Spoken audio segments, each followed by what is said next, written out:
Welcome to our channel. Today we how to transfer Bitcoin gains into Fidelity taxable account. Beginner guide step by step clearly.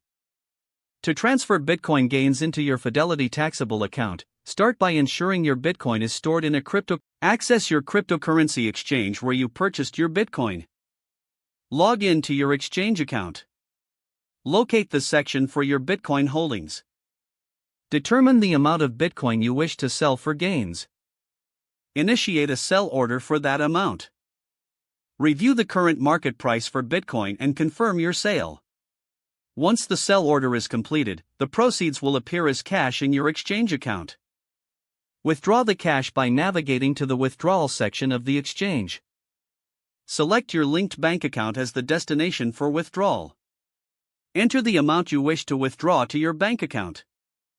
Confirm the withdrawal request.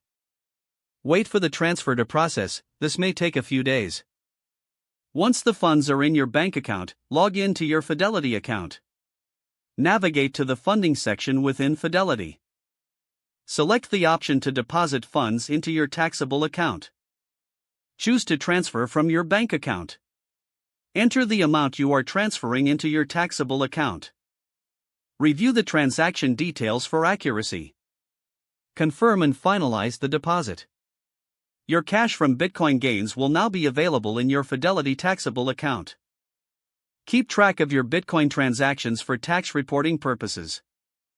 Consult a tax professional if you have specific tax-related questions regarding your gains. If the page does not load, refresh the browser or try again in a private or incognito window. Make sure you are using the correct email address, then retype it carefully to avoid small typos. If your password is not accepted, use the reset option and create a new strong password you can remember.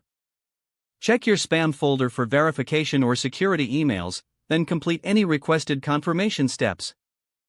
Enable two-factor authentication if available to improve account security and reduce unauthorized access risk. Don't forget to like this video and subscribe to our channel for more step-by-step tech guides.